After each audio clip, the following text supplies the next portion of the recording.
కృష్ణాయ వాసుదేవాయ హరయే పరమాత్మనే ప్రణతః క్లేశనాశాయ గోవిందాయ నమో నమః. హాయ్ ఫ్రెండ్స్, అందరికీ welcome back to our YouTube channel. ఎలా ఉన్నారండి? బాగున్నారా? నేనైతే బాగున్నాను. మీరు కూడా బాగుండాలని అయితే మనస్ఫూర్తిగా కోరుకుంటున్నాను. సో ఈరోజు నా వ్లాగ్ వచ్చేసి అయితే మార్నింగ్ స్టార్ట్ అవుతుందండి, ఈవినింగ్ అయితే ఎండ్ అవుతుంది. సో అంతగా అయితే ఏమి ఉండవండి, నేను చేసుకునే చిన్న చిన్న వంటలే కానీ ఇంట్లో వర్క్లే కానీ అవి మాత్రమైతే ఎక్స్ప్లెయిన్ చేస్తున్నాను. సో మార్నింగే ప్రతి ఇంట్లోకి కూడా ఎవరి పర్మిషన్ లేకుండా అయితే ఒక మెంబర్ అయితే వచ్చేస్తారు. అది ఎవరో కాదండి, సూర్యకిరణాలు.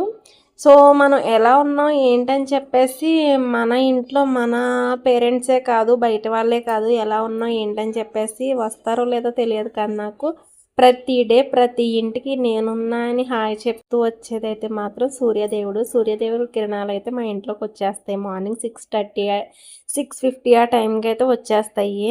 సో ఎవరికైనా సరే ఇంట్లో హాల్లో బెడ్రూమ్లో పడటానికైతే కిరణాల అవకాశం ఉంటుంది. బట్ మా ఇంట్లో మాత్రం చిన్న బెడ్రూము అండ్ పెద్ద బెడ్రూము, హాలు, పూజ గది, కిచెను, ఇవి అన్నిటిలో కూడా కిరణాలు పడేలాగా అయితే నేను మా హౌస్ని అయితే ప్లానింగ్ చేసుకుని మరీ కట్టించుకోవడం జరిగింది. ఇంకా పెద్ద బెడ్రూమ్ విషయం వచ్చేసరికి కిచెను, పూజ గది వచ్చేసరికి ఎలివేషన్లో చిన్న చిన్న మార్పులు చేయడం వల్ల అయితే కిరణాలు మా ఇంట్లో అయితే పడతాయి. ఎవ్రీడే ఇలా కిరణాలు పడటం కూడా మంచిది మనకి, ఎందుకంటే సూర్యకిరణాల నుంచి మనకి విటమిన్ డి అయితే మనకు అందిస్తుంది కదా. అంటే స్కిన్ పరంగా కానీ ఒంట్లో హెల్త్ ఇష్యూస్ ఉన్నా ఏవైనా సరే మనకి సూర్యకిరణాల నుంచి వచ్చే ఒక కాంతి వల్ల మనకి ఎటువంటి హెల్త్ ఇష్యూ అయితే ఉండదని అయితే నేను ఖచ్చితంగా నమ్ముతాను. అందుకని చెప్పేసి అప్పుడే పుట్టిన పిల్లల దగ్గర నుంచి ప్రతి ఒక్కరిని, చిన్న పిల్లలనైనా సరే సూర్యకిరణాల్లో ఎండకి చూపిస్తూ ఉంటారు. వాళ్ళ ఒంట్లో ఎటువంటి చిన్న చిన్న నీరసాలు ఉన్నా సరే అవి పోవాలని చెప్పేసి. అందుకే మనకి హిందూ ధర్మంలో అయితే మాత్రం మనకి కనిపించే దేవుడు ఎవరైనా ఉన్నారు అంటే సూర్యదేవుడు మాత్రమే. ఒక సూర్యదేవుడే కాదు, పంచభూతాలని మనం ఆకర్షిస్తూ చూస్తూ ఉంటాము. ఒక గాలి తప్ప ప్రతిదీ, భూమి, నీరు, ఆకాశం, ఇలా ప్రతిదీ మనం చూస్తాం, దాన్ని అనుభవిస్తూ ఉంటాము. సో అందుకని చెప్పేసి నేను మార్నింగ్ వంట స్టార్ట్ చేసినప్పుడైతే బయటే నేను కట్ చేసుకోవడం జరుగుతుంది, ఆనియన్స్ కట్ అని. బట్ ఈరోజు అయితే మాత్రం కిరణాలు లోనికి వచ్చేసాయని చెప్పేసి లోనే స్టార్ట్ చేసేసాను నా వర్క్ అయితేనే. సో ఇప్పటికైతే మీకు అర్థమైపోయే ఉంటుంది ఈరోజు నేను చేసే కుకింగ్ అయితే మాత్రం చేదు కాకరకాయ కర్రీ అనమాట. దీన్ని చాలామంది అయితే ఇష్టపడరు, బట్ వండుకునేలా వండుకుంటే మాత్రం చాలా టేస్ట్ ఉంటుంది.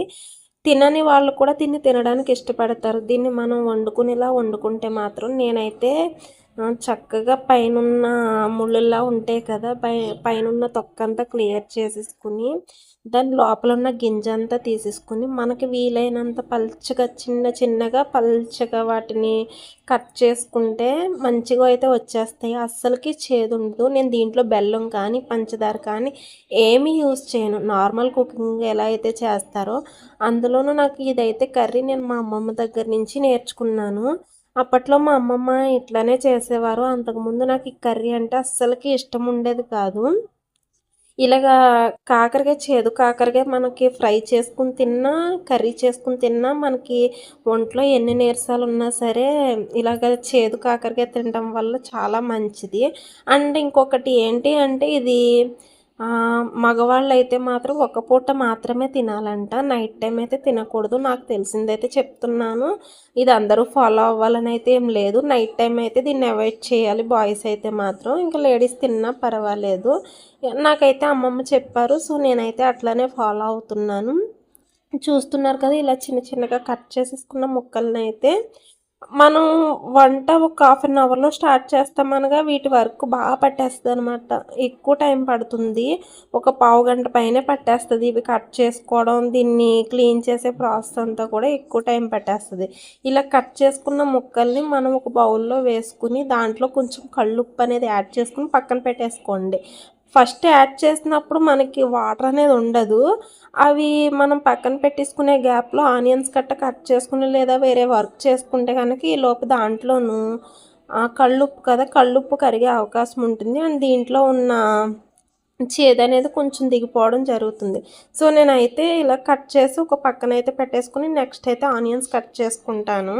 ఇంక నేను వర్క్ చేస్తూ ఉన్నానా, ఇంకా అట్లా 7:30 ఆ టైం అయితే అయిపోయింది. మా ఇంట్లో అయితే అలా 7:30 అయ్యేసరికి టీవీ ఆన్ అయిపోతుంది. ఎవ్రీడే నాకు రామాయణం అయితే చూస్తారు ఇంట్లోనూ. ఇంకా అది అలా అలవాటయిపోయింది. 7:30కైతే రామాయణం స్టార్ట్ అయ్యి 1 అవర్ అయితే రామాయణం ఉంటుంది సీరియల్ అయితేని. మనం పర్టిక్యులర్‌గా పిల్లలకి రామాయణం గురించే కానీ, మహాభారతం గురించే కానీ ఎక్స్‌ప్లెయిన్ చేయడానికి ఎక్కడో ఒక్కొక్కటన్నా మిస్ అవ్వచ్చు. బట్ ఇటువంటి సీరియల్స్ అయితే మాత్రం కనీసం ఒక హాఫ్ అన్ అవర్ అన్నా వాళ్ళు చూస్తే వాళ్ళకంటూ మన పురాణాల మీద ఒక అవగాహన అంటూ ఉంటుంది. మహాభారతమే కానీ, ఇలా రామాయణమే కానీ ఇటువంటి కథలు విన్నా, చదివినా వాళ్ళకంటూ మంచి ఫ్యూచర్ ఉంటుందనేదైతే నేను ఖచ్చితంగా నమ్ముతాను. సో, ఈ సీరియల్‌నైతే మేము అస్సలకి మిస్ అవ్వము. ఇదివరకు అయిపోయిన సీరియలే మళ్ళీ రిటర్న్ ఏస్తున్నారు. ఇంకా నెక్స్ట్ అయితే పాండురంగ అనేసి ఒక సీరియల్ ఉంటుందనమాట. అది తల్లిదండ్రుల పట్ల కూతురు ఎట్లా ఉండాలి, తనెలా కేర్ చెయ్యాలి, ఎ ఒక పెద్దవాళ్ళని ఎలా గౌరవించాలి ఏంటనేది దాంట్లో బావుంటుంది. బట్ అదైతే ఎవ్రీడే చూడడానికి ఉండదు పిల్లలకి. ఎందుకంటే అది 8:30కి అయితే వస్తుంది. సండే అయినా సరే సీరియల్ ఏసేస్తారది. సో, సండే మిస్ అవ్వరనమాట. అది చూస్తారు. సో, వాళ్ళు చూసినా సరే నేను ఆ 1 అవర్ కూడా నేను వాళ్ళకి కేటాయించేస్తాను. అంత ఇష్టంగా చూస్తారు. వాళ్ళతో పాటు కూడా నేను సీరియల్ చూడడానికి ఇష్టపడతాననమాట. నెక్స్ట్ అయితే నేను ఆనియన్స్ కట్ చేసుకుంటున్నాను. ఎప్పుడు కూడా ఆనియన్స్ కట్ చేసుకున్నప్పుడు ఒక లేయర్ తీసేసాక కొంచెం మనకి బ్లాక్ కలర్‌లో మార్క్స్ అనేవి కనిపిస్తాయి కదా! అవన్నీ క్లీన్ చేసుకొని మనం వంట చేసుకుంటాము. కానీ ఒక్కొక్కసారి వంట చేయనప్పుడు నేను ఇలాగ వంట చేయలేను మాయా, కొంచెం బయట నుంచి ఏదో ఒకటి సాంబారో లేదా ఎట్లనో కర్రీనో ఏదో ఒకటి తీసుకొచ్చేయండి అనేసి అంటాను నేను. అంటే అప్పుడు తను ఏం చెప్తారంటే అసలకి బయట తీసుకురావడానికి అస్సలు ఇష్టపడరు తను. ఎవరో ఒకళ్ళంటే అన్నీ క్లీన్ చేసి వండుతారు. బట్ అందరూ వండాలనేం లేదు. ఇప్పుడు నువ్వు ఇంట్లో ఆనియన్స్ కట్ చేస్తున్నావు. ఆ బ్లాక్‌గా ఉన్న సర్కిల్స్ అంతా కూడా క్లీన్ చేసేసి ఉల్లిపాయలు, ఆనియన్స్ కట్ చేసి కర్రీ వండుతున్నావు. వాళ్ళలా వండుతారా అని చెప్పేసి తనెప్పుడు కూడా బయట నుంచి కర్రీస్ కూడా తీసుకురావడానికి ఇష్టపడరు. ఎప్పుడూ కూడా మనం బయట ఫుడ్డే కాదు, కర్రీసే కాదు, ఏవైనా సరే అవాయిడ్ చేయడమే మంచిది. ఎందుకంటే మన ఇంట్లో వరకు మనం కేర్ చేసి వండుకుంటాము. బట్ బయట అట్లా చేస్తారని చెప్పలేము. అదే కాదు, ఆయిలే కాదు, ఏదైనా సరే కేర్ తక్కువుంటుంది బయట ఫుడ్ అనేసరికి. అందుకు చాలా వరకు బయట ఫుడ్ అయితే మేము చాలా అవాయిడ్ చేస్తాము. ఎంత అవాయిడ్ చేయాలన్నా సరే మాక్సిమం మా అయితే చాలా వరకు అవాయిడ్ చేస్తారు. బట్ ఒక్కొక్కసారి అయితే నేను అదే పరిస్థితి బాగోలేనప్పుడు తప్పదనమాట. ఇంక దాని మీదే డిపెండ్ అవ్వాల్సొస్తది. కానీ మా అయితే బట్ అలాంటప్పుడు కూడా మాత్రం డిపెండ్ అయితే అసలు అవ్వరు. అవసరమైతే ఇంట్లో పచ్చడేసుకొని తినడానికైనా ఇష్టపడతారు. సో, ఇదబ్బా ప్రాసెస్ అయితేని నేను ఆనియన్స్ కూడా కట్ చేసుకున్నాను కదా! ఇప్పుడైతే మాత్రం కాకరకాయ ముక్కలైతే చూడండి. మనం స్టార్టింగ్ ట్రై చేసినప్పుడు దాంట్లో వాటర్ అనేది అసలకి లేదు. ఇప్పుడు చూసారా ఎంత వాటర్ క్రియేట్ అయిపోయిందో దాంట్లోను. కొద్దిసేపు అయితే వాటర్‌లో అలాగా కలపడం వల్ల వాటర్ అనేది మొత్తంగా వచ్చేస్తది.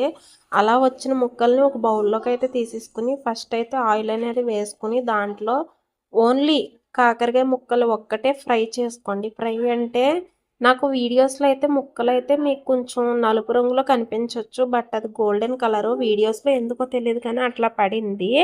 మనం చాలా టైం పట్టేస్తదనమాట. అలా వేపడానికైతే మాత్రం ఇంకా సెపరేట్‌గా స్టవ్ దగ్గరే కేటాయించేయాలి మనం టైం అయితేని. అలాగా మనకి ఫ్రై అయిన తర్వాత గోల్డెన్ కలర్ వచ్చే వరకు ఫ్రై చేసుకోవాలి అవైతే మాత్రం. అలా ఫ్రై చేసుకున్నాక మనం కొంచెం లైట్‌గా పసుపు అనేది యాడ్ చేసుకోండి. లైట్‌గా సాల్ట్ కూడా యాడ్ చేసుకోండి. గమ్మున మగ్గడానికి అవకాశం ఉంటుంది. సాల్ట్ అయితే తక్కువ వేసుకోండి. ఎందుకంటే మనం ఆల్రెడీ ఉప్పులో పిలిచాం కదా అవి. ఉప్పులో కలపడం వల్ల ఆల్రెడీ ముక్కకు ఉప్పు అనేది ఉంటుంది. బట్ లైట్‌గా వేసామా లేదా అనే నేమ్‌కైతే కొంచెం వేయండి. సో, ఆ వేసిన తర్వాత చాలా టైం పడుతుందని అయితే చెప్పాను కదా! కొద్దిసేపు అయితే వెయిట్ చేస్తే ఒక కలర్‌లో వస్తాయి. అలా లైట్ గోల్డెన్ బ్రౌన్ కలర్‌లో వచ్చిన తర్వాత అవైతే తీసి సెపరేట్ పెట్టేసుకొని, ఇప్పుడైతే వేరే పెనం తీసుకొని దాంట్లో అయితే ఆయిల్ అనేది వేసుకొని ఆనియన్స్ అయితే మగ్గనివ్వండి. అవి బాగా మగ్గిపోయిన తర్వాత అయితే మాత్రం మనం ఫ్రై చేసి పక్కన పెట్టుకున్న కాకరకాయ ముక్కలు ఉన్నాయి కదా! అవైతే యాడ్ చేసేసుకోండి మగ్గిన తర్వాత. ఇప్పుడైతే ఆనియన్స్ అండ్ కాకరకాయ ముక్కలు కూడా చాలా వరకు మగ్గాలి. ఎందుకంటే దాంట్లో ఉన్న టేస్ట్ అయితే అక్కడే ఉంటుంది మొత్తం అయితేని. ఎప్పుడైతే మనం బాగా మగ్గ పెట్టుకుంటామో అప్పుడైతే ఒక లెవెల్‌కి అయితే వచ్చేస్తది. ఈలోపు మీరేం చేసుకుంటారంటే కొంచెం నిమ్మకాయ సైజ్ చింతపండు అయితే తీసుకోండి. ఎప్పుడు కూడా మనకి కాకరకాయ ముక్కలు పచ్చివి ఎన్నున్నాయో అన్ని ఉల్లిపాయలు ఉండాలి. ఖచ్చితంగా అయితే అంటే ఒక బౌల్ కాకరకాయ ముక్కలుంటే ఒక బౌల్ ఆనియన్స్ ఉండాలి ఖచ్చితంగా. అంతుంటే కూర టేస్టు ఉంటుంది. మనకి చేదు ఉండదనమాట. సో, కర్రీ అయితే ఒక లెవెల్‌కైతే వచ్చేస్తుంది. మనకి ఎప్పుడైతే ఆనియన్స్ ముక్కలు కూడా మగ్గిపోయి ఆయిల్ పైకొచ్చిందో బాగా మగ్గినట్టు అని తెలుస్తుంది. ఇప్పుడైతే కొంచెం కారం అనేది యాడ్ చేసుకొని వాటర్ కూడా యాడ్ చేసుకోండి. సో, వాటర్ కూడా ఎక్కువ పోసుకోరు కాబట్టి అవి కొంచెం తొందరగానే ఎగిరిపోతాయి. ఈలోపు ఎగిరేలోపు అయితే చింతపండు గుజ్జునైతే తీసి పక్కన పెట్టుకుని ఉండుంటారు కదా! అది కూడా ఖచ్చితంగా ఒక బౌల్ అయితే ఉంటుంది. దాన్ని కూడా యాడ్ చేసుకోండి. కొంతమంది అయితే కర్రీని తక్కువ తింటారు. కొంతమంది ఎక్కువ తింటారు కాబట్టి అంటే క్యూరీలా ఒకళ్ళు తింటారు. కొంచెం పులుసులా ఒకళ్ళు తింటారు. సో, చింతపండు యాడ్ చేసుకున్నాం కాబట్టి మనకి క్యూరీగా ఉంటేనే మంచిది. ఇది చెప్పాలంటే ఆవకాయ పచ్చడిలా అనమాట. కొంచెం కలుపుకుంటే రైస్ అంతా సరిపోతుంది. అంత టేస్టు ఉంటుంది. అంత బావుంటుందనమాట. నాకు తెలిసినంత వరకు మా ఇంట్లో చాలా ఇష్టపడతారు దీన్ని. ఈ కర్రీ వండానని తెలిస్తే మా పిన్ని కూడా నాకు కాల్ చేసి మరీ ఈ కర్రీ పంపించమని చెప్పేసి అడుగుతారు. అంత టేస్ట్ అయితే వచ్చేస్తది. సో, ఫైనల్‌గా ఈరోజైతే మాకు విముక్తి వచ్చేసిందండి. విముక్తి అంటే ఏంటి అనుకుంటున్నారా? గేట్లయితే మూసేశారు కదా! 2 డేస్ నుంచి గేట్లయితే ఓపెన్ అయిపోయాయి ఈరోజు. సో, ఓపెన్ అవ్వడం అంతా ఒక ఎత్తు అంటే ఇది నెక్స్ట్ డే క్లిప్ అనమాట. క్లీనింగ్ అంతా ఒక వంతనమాట. మాకు క్లీనింగ్ పనైతే చాలా పట్టేసింది.